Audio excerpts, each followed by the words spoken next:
Assalamualaikum warahmatullahi wabarakatuh.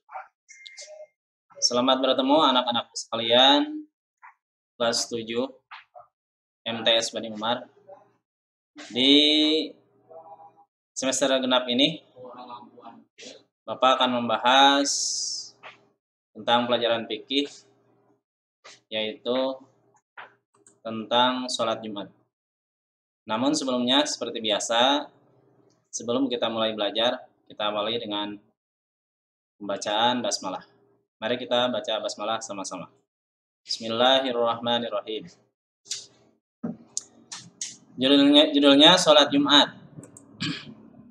Keistimewaan hari Jumat, keistimewaan yang dimiliki oleh hari Jumat, karena hari tersebut memiliki keistimewaan dibanding dengan hari-hari yang lain. Ya. Yang pertama, keistimewaan hari Jumat itu adalah hari berkumpulnya kebaikan dan hari berkumpulnya orang melakukan kebaikan. Nah, jadi kita pergunakan ya hari Jumat itu sebaik-baiknya. Yang kedua, keistimewaan hari Jumat itu adalah hari diciptakannya Nabi Adam alaihissalam. Jadi bahwa Nabi Adam alaihissalam diciptakan pada hari Jumat. Ya. Nah, kita harus tahu. Yang ketiga, keistimewaan hari Jumat itu adalah hari bersatunya kembali antara Adam alaihissalam dan Siti Hawa setelah diturunkan ke bumi. Yang bertemunya di gunung atau di Jabal Rahmah. Ya. Terus yang keempat, sejak zaman jahiliyah terkenal sebagai hari Arubah yang bermakna hari penuh kasih sayang. Itu hari Jumat. Ya. Jadi pada zaman jahiliyah pun itu terkenal dengan hari Arubah yang bermakna berarti hari penuh dengan kasih sayang. Yang kelima, sebaik-baiknya hari yang disinari matahari itu adalah hari Jumat. Ya. Yang keenam, hari yang Allah SWT mengampuni 600.000 penghuni neraka. Jadi pada hari Jumat itu sebanyak 600.000 penghuni neraka ya diampuni oleh Allah Subhanahu wa taala. Yang ketujuh, hari yang dijanjikan bagi orang yang meninggal di hari tersebut, maka Allah Subhanahu wa taala akan mencatat baginya pahala meninggal di jalan Allah dan dijaga dari siksa kubur.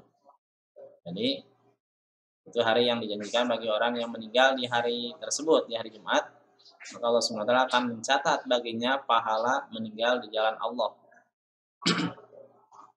dan dijaga dari siksa kubur. Itulah keistimewaan hari Jumat. Selanjutnya, dasar hukum sholat Jumat. Dasar hukum sholat Jumat, hadis Nabi SAW bersabda yang artinya, hai orang-orang yang beriman, apabila diseru untuk menunaikan sholat Jumat, maka bersegeralah kamu mengingat Allah dan tinggalkanlah jual beli. Quran surat Al-Jumu'ah ayat 9. Nah itu jadi ketika waktu sholat Jumat telah tiba, kita sebagai orang yang beriman itu harus bersegera ya. Kalau pagi kita bersih-bersih, mandi ya dan lain sebagainya. Makanya pada hari Jumat itu kalau orang yang suka bekerja diusahakan pada hari Jumat itu harus libur ya, liburnya adalah hari Jumat. Itu digunakan untuk bersiap-siap kita melaksanakan sholat Jumat ya.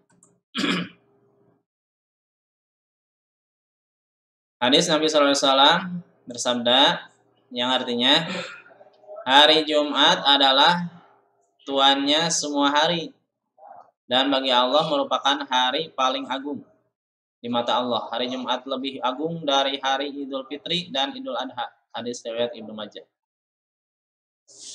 Nah itu keistimewaan hari Jumat ya. Nah itu firman Allah yang tadi yaitu surat Al-Jumu'ah ayat 9. Selanjutnya, syarat sah dan syarat wajib sholat Jumat. Pendapat pertama berdasarkan kitab Safinatun Najah. 1. Dilaksanakan pada waktu sholat duhur. Yang kedua, dilaksanakan di pemukiman. Yang ketiga, dilaksanakan secara berjamaah dengan jumlah jamaah minimal 40 orang. Yang keempat, laki-laki yang merdeka dan telah memasuki usia balik yang menetap. Yang kelima, tidak terdapat dua sholat Jumat dalam satu tempat yang sama. Yang keenam, didahului oleh pelaksanaan dua khutbah Jumat. Ya. Itu pendapat yang pertama. Pendapat yang kedua, berdasarkan kitab Matan Takrib, bahwa syarat wajibnya sholat diantaranya 1. Islam, 2. Merdeka, 3. Memasuki usia balik, 4. Berakal, 5. Laki-laki, 6. Sehat, 7. Menetap syarat sah. Menetap syarat sahnya sholat meliputi 1. Perkampungan atau pemukiman, 2. Jumlah jamaah minimal 40 orang, 3. Dilaksanakan pada waktu sholat duhur. Ya. Nah ini jadi untuk syarat sah dan syarat wajib sholat Jumat menurut kitab Safinatun Najah bahwa dilaksanakannya pada sholat duhur, pada waktu sholat duhur. Tuh seperti yang suka kita laksanakan ya. Yang kedua, dilaksanakan di pemukiman. Jadi jangan sampai kita melaksanakan sholat Jumat di tempat yang jauh dari pemukiman, harus di tengah-tengah pemukiman. Yang ketiga, dilaksanakan secara berjamaah dengan jumlah jamaah minimal 40 orang. Jadi jangan kurang dari 40 orang. Ya. Yang keempat, laki-laki yang merdeka dan telah memasuki usia balik yang menetap. Jadi orangnya yang mukimin ya, atau menetap di tempat itu. Ya, bukan pendatang ya, tetapi yang sudah menetap di situ. Yang kelima, tidak terdapat dua sholat Jumat dalam satu tempat yang sama. Jadi tidak boleh di dalam satu tempat ada dua melaksanakan sholat Jumat, ya, dua masjid melaksanakan sholat Jumat, ya, tetapi harus di dalam satu pemukiman satu sholat Jumat.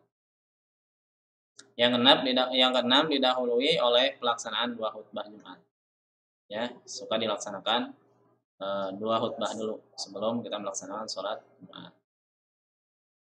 Pendapat yang kedua berdasarkan kitab Matan Takrib, syarat wajib sholat itu diantaranya 1. Islam. Jadi orang yang beragama Islam. Jadi orang yang bukan beragama Islam itu tidak wajib untuk melaksanakan sholat Jumat. Yang kedua, merdeka. Ya, bukan hamba sahaya atau anak belian. Yang ketiga, memasuki usia balik. Yang sudah balik. Ya. Yang keempat, berakal. Jadi orang yang meskipun sudah balik, jadi kalau dia tidak punya akalnya terganggu, ya, maka tidak wajib melaksanakan sholat Jumat. Yang kelima, laki-laki. Jadi perempuan tidak boleh melaksanakan sholat Jumat. Yang keenam, sehat. Jadi kalau sakit parah, tidak bisa berangkat melaksanakan sholat Jumat, tidak usah. Nah, jadi harus sehat. Yang ketujuh, menetap. Syaratnya sholat menetap meliputi perkampungan atau pemukiman. Ya. Yang kedua, jumlah jamaah minimal 40 orang. Ketiga, dilaksanakan pada waktu sholat duhur. Ya. Nah itu barangkali untuk pertemuan kali ini yang Bapak sampaikan. Mudah-mudahan kalian dapat menyimak dan menghafalkannya. Dan kalian tulis dalam buku, nanti fotokan dan dijapri ke nomor Bapak. Sekian, akhirul kalam. Assalamualaikum warahmatullahi wabarakatuh.